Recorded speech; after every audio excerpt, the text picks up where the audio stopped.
자, 안녕하세요. 미스터추쌤의 신나 사회문화 시간입니다.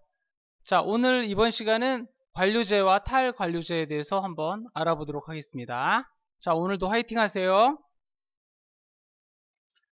자, 관료제하고 탈관료제는 그렇게 어려운 문제는 아닙니다. 그런데 수능에서 나올 확률이 매우 높고, 나오게 된다면 좀 쉬운 문제로 나오기 때문에 여러분들이 반드시 틀려서는 안 될 부분이기 때문에 정확하게 공부를 해 둘 필요가 있습니다. 자, 그러면은 관료제와 탈관료제에 대해서 한번 알아보죠.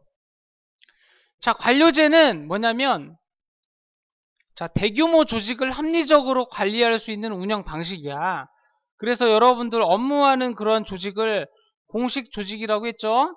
그래서 학교, 회사, 군대, 병원 등 대부분 업무를 하는 조직에서 엄청나게 커진 그런 조직을 효율적으로 관리하기 위한 운영 방식 수단이다 라는 겁니다. 자, 등장은 산업혁명 이후에 조직 규모가 굉장히 컸었잖아. 그래서 효율적으로 그 엄청나게 커진 조직을 효율적이고 체계적으로 운영하기 위해서 등장한 것이 관료제다라는 거죠.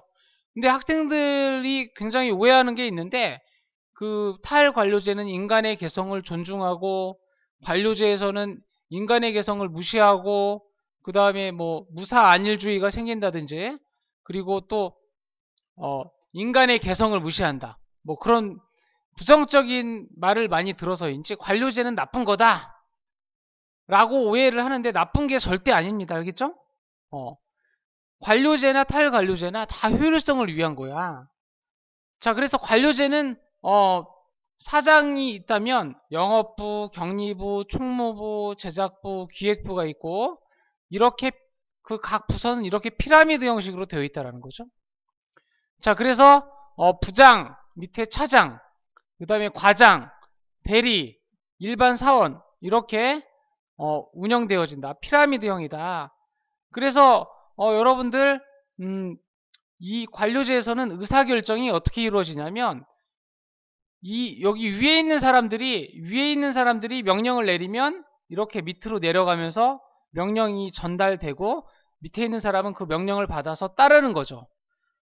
그래서 그 의견이 위에서 아래로 간다. 위에서 아래로 가기 때문에 이 의견 전달 방식을 뭐라고 하냐면 하향식 의사결정이라고 합니다. 근데 이때 여러분들 그 의견의 의사결정 권한이 여기 윗부분에 있잖아.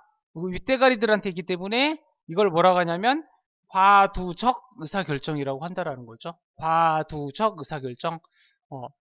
과중하게 의사결정 권한이 위쪽에 윗대가리들에게 집중되어 있다라는 거.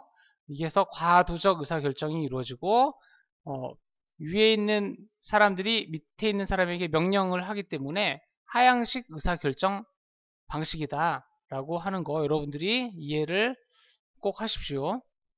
자, 그래서 이 관료제를 보면은 딱 생긴 것부터가 안정적이잖아. 그래서 조직이 굉장히 절차와 규약, 규범에 의해서 운영이 되기 때문에 매뉴얼이 다 있다라는 거죠. 그래서 여러분들 롯데리아에서 알바생이 이렇게 바뀌어도, 어느 부분에서 알바생이 예를 들면 바뀌었어. 바뀌면은 그 햄버거 만드는 방법이 뭐 불고기 버거면 불고기 버거, 그 다음에 치킨 버거면 치킨 버거 해가지고 이렇게 서랍장에 다 그런 재료들이 다 있기 때문에, 그거를 그 매뉴얼대로 딱딱하면 일이 처리가 되기 때문에 누가 빠져도 별 문제가 없이 조직이 안정적으로 잘 운영이 되는 그런 특징이 있다라는 겁니다. 자, 그래서 학교도 마찬가지죠. 학교도 교장 선생님, 그 다음에 교감 선생님, 학년부장님, 그 다음에 각 부서의 부장님들, 그런 부장님들 밑에 선생님 같은 그런 일반 교사들, 이렇게 유지가 된 게 학교에서도 찾아볼 수 있다라는 거죠. 그래서 굉장히 많은 조직에서 아주 효율적으로 많이 사용하고 있는 관료제는 공식 조직의 아주 좋은 운영 수단이다 라는 거, 여러분들 이해를 하기 바라겠습니다. 그래서 관료제는 아주 효율적인 그런 조직의 운영 방식인데, 특징을 한번 보죠. 자, 관료제가 이제 옛날에는 관료제가 나오기 전에, 산업혁명 이전에는 농경사회였죠. 농경사회에서는 가내수공업이 이루어져서 집에서 모든 걸 다 만들어서 썼죠. 그런데 이 애덤 스미스라고 하는 사람이 국부로 내서 그 오핀을 하나 만든다면 한 사람이 옛날에는 다 만들었단 말이야. 다 막 한 사람이 구부리고 한 사람이 두드리고 한 사람이 갈고 이래가지고 오핀을 만들었는데 이제 그 오핀 만드는 거를 분담했다라는 거죠. 그래서 오핀 그 구부리는 사람은 계속 구부리고 그 다음에 뾰족하게 만드는 사람은 계속 갈고 뭐 어떤 거 끼는 사람은 그것만 계속 끼고 그래서 한번 생산량을 비교해 봤더니 한 명이 만들 때는 20개를 만들 수 있었다면 여러 명이 역할을 분담해서 그것만 했을 경우에는 최대 4,800개까지 가능하다라는 거죠. 그래서 과업이 분업화되었다는 거야. 관료제 조직에서는 자기가 맡은 업무만 계속 반복해서 한다라는 거죠. 그러다 보니까 어떻게 되는 거야? 달인이 되겠지? 달인. 생활의 달인처럼 그것을 굉장히 오랫동안 반복하다 보니까 숙련되게 될 거고 그 분야에서 전문성이 생기겠습니다. 그래서 전문화가 이루어지고 대량 업무를 신속 처리할 수 있게 하기 때문에 효율성이 굉장히 올라간다라는 거죠. 그래서 자동차 만들 때도 자동차 그 창문 끼는 사람은 계속 창문만 끼고 타이어 끼는 사람은 계속 타이어만 끼고 그리고 차를 그 도색하는 사람은 계속 도색만 하고 그런 식으로 이루어지기 때문에 굉장히 많은 생산량을 늘릴 수 있다는 거죠. 자, 그리고 관료제는 어떤 일을 처리할 때 문서화된 규칙과 절차에 따른 업무 수행을 합니다. 그래서 선생님이 뭐 학교에서 어떤 일을 한다. 그럼 선생님도 문서로 공문을 이렇게 작성을 해서 부장님, 교감 선생님, 교장 선생님 이렇게 결재를 맡아야 돼. 그래서 문서화된 규칙과 절차에 따라서 업무 수행을 하기 때문에 누가 그 어떤 업무를 했는지 명확하게 증거가 남는다라는 거죠. 그래서 나중에 어떤 일이 생기면 누가 이 일을 했고 근거는 어떤 문서에 의해서 근거가 되기 때문에 어떤 문제가 생긴다면 책임 소재를 명확하게 할 수 있다라는 거죠. 그래서 그렇고 그리고 이제 규칙과 절차가 다 정해져 있기 때문에 어떤 사람이 그 일을 하다가 떠났다고 하더라도 다른 사람이 와서 그 매뉴얼을 배우면 그만이기 때문에 어떤 사람이 막 구성원이 바뀐다고 해서 그 영향을 많이 받지는 않는다라는 거죠. 자, 그리고 이제 위계의 서열화가 되어 있다. 그래서 아까 얘기했듯이 모든 것이 문서화되어 있기 때문에 증거가 남는단 말이야. 그래서 책임과 권한이 명확하고 그리고 군대 계급처럼 이렇게 위계가 서열화되어 있다라는 거죠. 그리고 수직구조다. 수직구조는 위아래가 존재한다라는 거야. 계급사회라는 거야. 그러다 보니까 밑에 있는 사람은 위에 있는 사람들의 명령을 따라야겠죠. 그렇기 때문에 그 조직은 안정성이 굉장히 높다라는 거죠. 상명하복의 그런 군대와 비슷한 그런 명령 체계로 이루어지기 때문에 안정성이 굉장히 올라간다. 그리고 지휘 획득에 공평한 기회가 제공이 된다라는 거죠. 그래서 승진과 급여에 있어서 어떤 올라갈 수 있는 기회가 공평하게 제공이 되는데 거기에 걸맞지 않은 사람들은 이제 승진을 못하고 급여도 이제 올라가지 못하고 오래 못 있으면 급여도 적게 받는다라는 거야.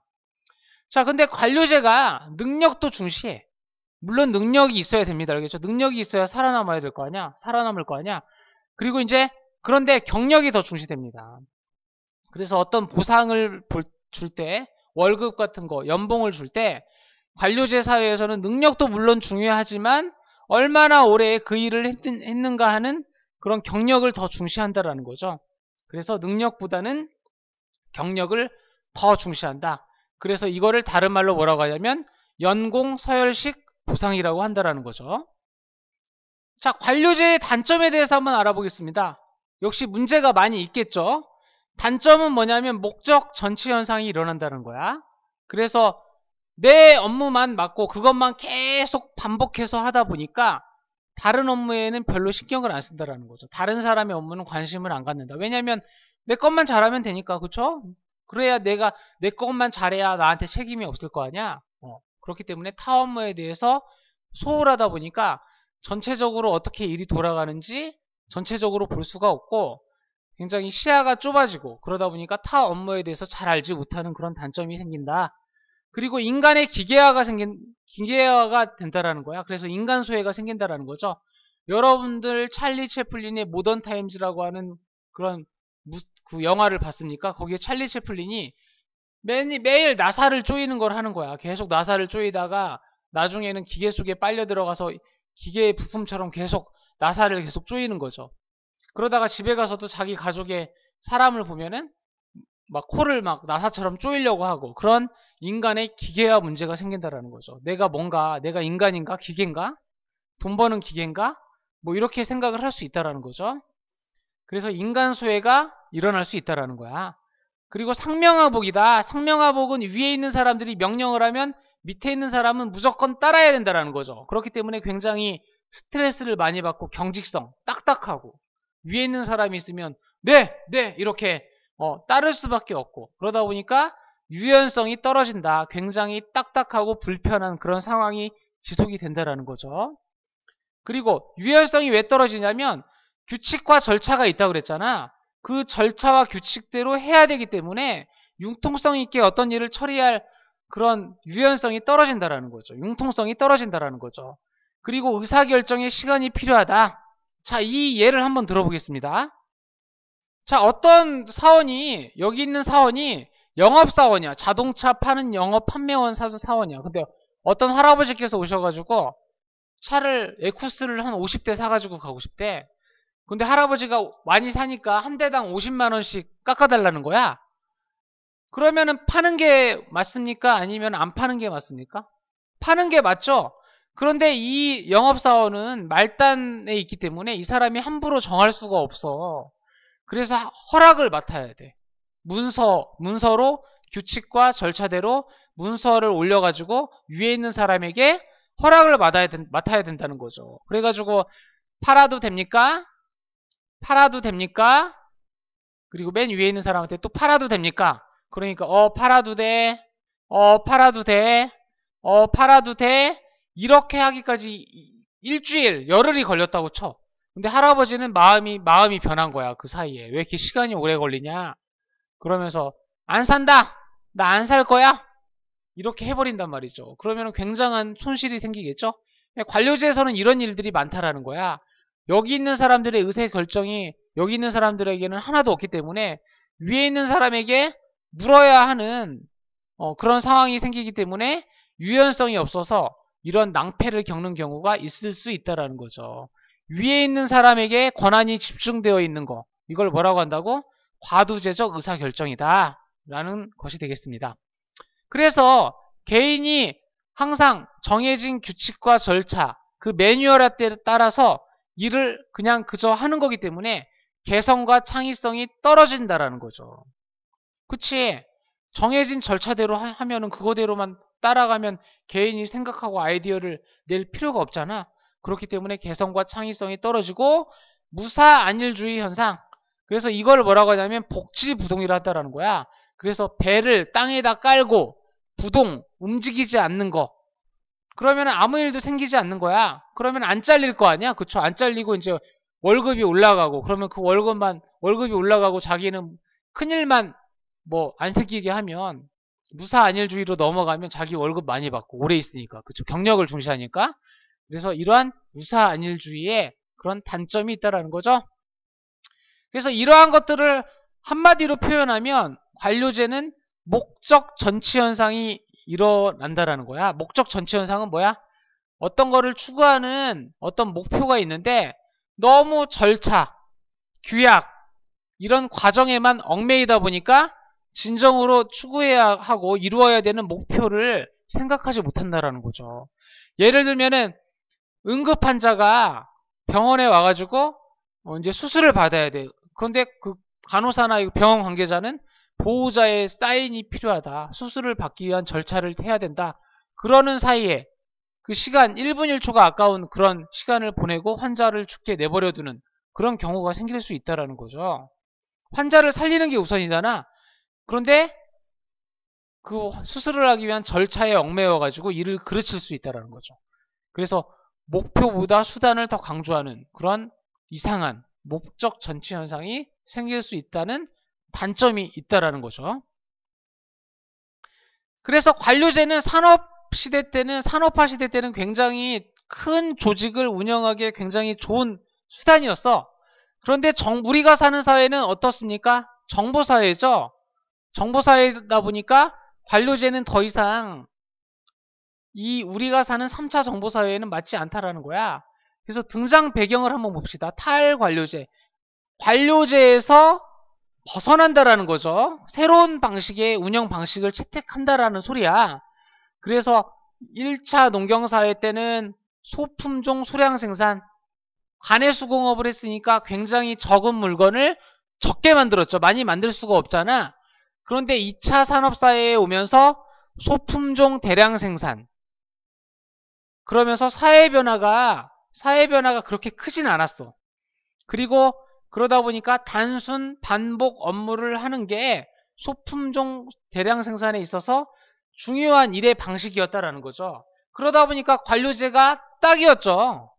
그래서 관료제는 어떻습니까? 2차 산업사회 때 장점이 단점보다 굉장히 많아서 굉장히 효율적이었기 때문에 이 관료제는 2차 산업사회에 아주 효율적인 운영 방식이 될 수 있었다라는 거죠. 그런데 이제 3차 정보사회로 오면서 사람들의 개성이 굉장히 다양해지고 관심 분야가 다양해지다 보니까 이제는 생산 방식이 어떻게 됐다라는 거야? 다품종 소량 방식으로 넘어갔다라는 거죠. 그래서 세상이 어떻게 변할지 모른다는 거야. 변화가 굉장히 크다라는 거죠. 그러다 보니까 옛날에 썼던 잔료제의 그 방식이 장점보다는 단점이 굉장히 많아지기 시작했다라는 거야. 오히려 비효율적이 됐다라는 거죠. 그래서 이제는 관료제에서 벗어나서 탈관료제로 가야 된다. 그래서 효율성을 더 높여야 된다라는 배경에 의해서 이 탈관료제가 나왔다라는 겁니다. 여러분들 기억을 꼭 하세요. 자, 그래서 이제 관료제하고 차이점은 뭐냐면 관료제에 비해서 중간관리자의 역할이 거의 미미하다. 그래서 아까는 그 중간관리층이 이제 관료제를 보면은 굉장히 높은 사람과 낮은 사람 중간에 이제 부장 이런 사람들이 중간관리자 역할을 하는 거야. 그래서 일을 제대로 하는지 안 하는지 관리 감독을 하는 그런 사람들의 책임이 굉장히 관료제 때는 컸는데 타일관료제는 이제는 실제 일하는 사람에게 권한을 줘서 아까 차를 사러 왔어. 그러면은 그 사람이 융통성 있게 판단을 해서 자율권과 재량권을 말단 직원들에게도 부여를 한다라는 거죠. 그래서 책임을 부여해 준다. 그래서 관료제와 탈관료제의 공통점은 뭐냐면 둘 다 효율성을 추구하는 아주 좋은 수단이라는 거죠. 다만 탈관료제는 정보사회에 조금 더 부합하는 거고 관료제는 옛날 산업화 시대 때 좋다라는 거야. 근데 오늘날 우리가 사는 사회는 3차 정보사회 맞죠? 맞지만 어느 조직은 관료제만 사용하고 어느 조직은 탈관료제만 사용하고 그러지는 않는다라는 거야. 관료제를 기본 틀로 하고 군데 탈관료제적 요소를 집어넣어서 조화를 이루는 그런 조직이 많습니다. 여러분들 주의해야 될 점은 관료제와 탈관료제는 조화를 많이 이루고 있고 실제 우리가 사는 현재 관료제, 탈관료제가 적절하게 융합되어서 잘 이제 조화를 이루면서 운영이 되고 있다는 사실 여러분들 꼭 기억을 하기 바랍니다. 그래서 이제 탈관료제는 자 이렇게 가운데에 CEO가 있어. 그러면 이제 팀별로 A팀, B팀, C팀, D팀이 있다라는 거야. 그래서 A팀, B팀, C팀, D팀은 각각 자기 프로젝트를 맡는 거죠. 그래서 어떠한 일이 생기면 위에 있는 사람에게 허락을 받지 않더라도 자기들이 나름대로 결정할 수 있는 자율권과 재량권이 있다라는 거죠. 그런데 그래서 만약에 어떤 일이 생겼어. 그러면 자기가 그 일에 대해서 책임을 지는 거야. 그래서 자율권과 재량권을 부여받지만 책임도 그만큼 크다라는 거죠. 그래서 타일관료제는 이러한 방식이기 때문에 관료제에 비해서 어떻습니까? 굉장히 신속하고 창의성을 중시한다는 거죠. 그리고 아까 관료제는 능력도 중시하고 경력도 중시했지만 경력을 더 중시했죠. 그런데 탈관료제에서는 능력을 더 중시합니다. 그래서 타일관료제에서는 20대 때도 능력이 있다면 20대인데도 BMW 벤츠 타고 다닐 수 있는 거야. 능력만 있으면. 관료제하고는 다르게 그런 차이점이 있다는 거죠. 근데 단점은 뭡니까?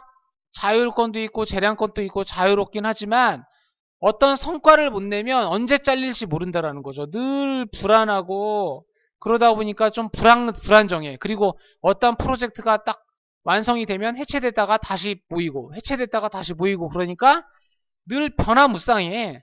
그러다 보니까 늘 불안하고 불안정하다라는 거야. 그래서 성과, 구조조정, 정리해고 이런 거에 늘 압박을 받아서 굉장히 불안하고 불안정하다라는 거죠. 그리고 늘 변하고 그래서 이거는 탈관료제의 단점이 될 수 있겠다라는 겁니다. 다만 탈관료제는 인간의 개성과 창의성을 존중한다라는 거죠. 자, 그래서 타일관료제는 굉장히 다양한 방식으로 있어. 관료제는 피라미드형 조직이잖아. 그런데 이 피라미드형 조직으로 정해져 있어, 거의. 관료제는 이렇게. 그런데 타일관료제는 네트워크 조직, 오케스트라 조직, 아메바 조직인데 굉장히 다양한 형태로 그때그때 달라진다라는 거죠. 굉장히 변화무쌍하게 달라질 수 있다. 이거 이외에도 뭐 어떻게 만드느냐에 따라서 여러 조직의 그런 모양, 형태가 나타날 수 있겠죠. 다만 이를 직접 맡는 실무자에게 권한이 있고 이 권한과 재량권이 있는 반면 책임이 그만큼 커진다. 자, 그런데 여러분들 공식 절차에 의해서 규약을 받습니다. 그래서 이 탈관료제도 회사야. 알겠습니까? 규범과 규칙이 있어. 그래서 만약에 이 사람들이 잘못하잖아? 그러면은 규칙과 규범에 의해서 처벌되기도 하고 책임을 져야 되고 그렇기 때문에 이 탈관료제도 회사 생활의 하나의 일부분이기 때문에 공식적 관계다. 그리고 규약과 규칙의 절차를 받는다. 라는 거 여러분들 이거 헷갈리면 안 됩니다. 이거 많이 틀리더라고 학생들이. 그래서 그거 여러분들 기억을 해야 되겠고 그리고 가장 이상적인 형태는 뭡니까? 관료제와 탈관료제. 이 세상에 관료제만 사용하는 조직, 탈관료제만 사용하는 조직 이렇게 극단적으로 나뉘어져 있는 조직은 없습니다. 관료제와 탈관료제가 적절하게 조화가 되어서 운영이 되는 것이지 이렇게 극단적으로 나뉘어지는 경우는 없다라는 거 여러분들 기억을 해야 되고 관료제와 탈관료제 방식의 조화가 이상적인 거다라는 사실 여러분들 기억을 하세요. 자, 다음은 2008년 4월 교육청 모의고사네요. 한번 풀어보죠. 다음은 어느 기업의 회의 내용의 일부이다. 기억에 해당되는 내용으로 가장 적절한 것은 이렇게 했습니다. 그래서 기미사 중간관리층의 규모를 축소하면 많은 비용이 절감된다. 그쵸? 그 다음에 중간관리층은 관료제에서 있었던 거죠. 이거를 없애자는 거야. 복잡한 의사결정 구조를 개선하고 능력에 따른 보상체제를 해야 되고 빠른 변화에 적응하기 위해서 팀제를 도입하고 자율적인 권한과 책임을 부여를 해야 된다. 이거는 뭘로 가자는 거야? 자, 그렇죠. 탈관료제로 가자는 거잖아. 그러면 탈관료제 중에서 이제 탈관료제에 이제 예상되는 문제점이 뭐냐라는 거, 이 글과 관련해서 그걸 찾으라는 거죠. 자, 1번 업무 추진의 효율성이 떨어질 것이다. 업무 추진의 효율성은 더 올라가겠죠. 그치? 굉장히 빨라지고 신속해지고 창의성도 올라가고 그러니까 이거는 맞는 부분이다. 조직 운영의 안정성이 저하될 것이다. 조직 운영의 안정성이 저하가 되죠. 왜냐하면은 정해진 게 없고 자율적인 권한과 책임 이런 게 있으니까 변화무쌍하단 말이야. 그러다 보니까 관료제는 뭐야? 이렇게 피라미드형이고 어떤 정해진 규약과 매뉴얼 절차가 있는데 이런 거는 이 탈관료제에서는 없잖아. 그러니까 조직 운영의 안정성이 저하될 수 있다라고 볼 수 있는 것이죠. 아이고, 그 업무 추진의 효율성이 떨어질 것이다 라고 했는데 이거는 떨어지는 게 아니라 높아지는 거죠. 그렇기 때문에 1번 틀렸고 미안합니다. 자, 수단과 목적이 뒤바뀔 가능성이 높아질 것이다. 이거는 관료제에서 나타나는 거죠. 그렇기 때문에 이건 틀렸다. 자, 규칙과 절차 중시로 인해 창의성이 저하될 것이다. 이거 관료제의 특징이죠. 틀렸고. 신분이 보장되어 무사한 일주의가 팽배해질 것이다. 이것도 뭐야? 신분이 보장되어서 무사한 일주의가 생긴다. 이거 관료제잖아. 그렇기 때문에 틀렸고, 그래서 이 타혈관료제의 문제점에 해당되는 것은 여러분들 2번이 되겠습니다. 그렇게 어렵진 않죠? 자, 이 문제는 굉장히 좋은 문제죠. 2005년 수능 기출문제인데 여러분들의 편견이 있어. 관료제면 관료제만, 타혈관료제는 타혈관료제만 이렇게 구분하기 쉬운데 이 본문은 여러분들 관료제 안에서 타혈관료제적 요소를 혼합시켜주고 있는 그런 예를 들어준 겁니다. 그래서 한번 보죠. 각 부서를 맡고 있는 부장 여러분은 업무의 효율성과 안정성을 높이기 위해 회사에 정해진 업무 처리 절차를 반드시 지켜주시기를 당부합니다. 서로 담당 업무는 다르더라도 타 부서와의 유기적인 협력관계를 유지하는 데 힘써주시기 바랍니다. 라는 거죠. 자, 그래서 사장인 나에게 책임과 권한이 있듯이 부장에게는 부장 책임의 권한이 있고 이 권한을 활용해서 부하 직원들의 능력을 최대한 이끌어낼 수 있도록 노력해 주시기 바랍니다. 각 부서의 업무 성과는 부장의 능력에 달려있다. 그리하여 우리 회사는 부서의 업무 성과에 대한 평가를 바탕으로 해서 여러분들의 연봉을 여기는 뭡니까? 관료제적 요소를 하고 있지만 업무를 연공 서열식이 아니라 경력이 아니라 뭘 한다고 그랬어? 업무 성과에 따른 평가, 능력을 중시한다라는 거죠. 그래서 부장, 사장 이런 게 있다라는 거는 관료제적 요소가 있지만 이 업무에 관한 평가 이거는 어떤 거하고 관계가 있어? 타혈관료제적 요소가 있다라는 거죠. 그래서 관료제와 타혈관료제가 서로 조화를 이루고 있다라는 사실 여러분들 유념해 둬야 되겠습니다. 그래서 여러분의 연봉을 결정하고 있습니다. 물론 임원 승진도 업무 성과에 대한 평가 결과를 기초로 이루어지고 있습니다. 라고 했네요. 자, 이 글을 통해서 추론한 이 회사 조직의 특성으로 적절하지 않은 것은 이렇게 했는데 자, 한번 봅시다. 자, 전문화된 업무 분담 맞죠? 자기들의 업무가 부장은 부장, 사장은 사장 있다고 했잖아. 부서가 다 있고 그렇기 때문에 전문화된 업무 분담이 이루어진다 라는 사실 여러분들 이거는 맞는 내용이 되겠습니다. 자, 그 다음에 개인 능력에 따른 지위 획득 맞죠? 업무 성과에 대한 평가를 바탕으로 해서 연봉을 결정하고 능력에 의해서 이제 임원 승진까지 한다. 평가 결과를 기초로 이루어진다. 그렇기 때문에 개인 능력에 따른 지위 획득은 맞는 내용이 되겠습니다. 자, 그리고 연공 서열과 경력에 따른 보상은 틀린 내용이 되겠죠. 그치? 관료제적 요소를 하고 있지만 여기에 분명히 그렇지 않다라고 나왔잖아. 위계서열에 따른 책임과 권한의 분배 맞죠? 사장, 부장은 부장의 역할을 하고 사장인 나는 나에게 책임과 권한이 있다라고 했기 때문에 위계서열에 따른 책임과 권한의 분배는 맞는 내용이 되겠습니다.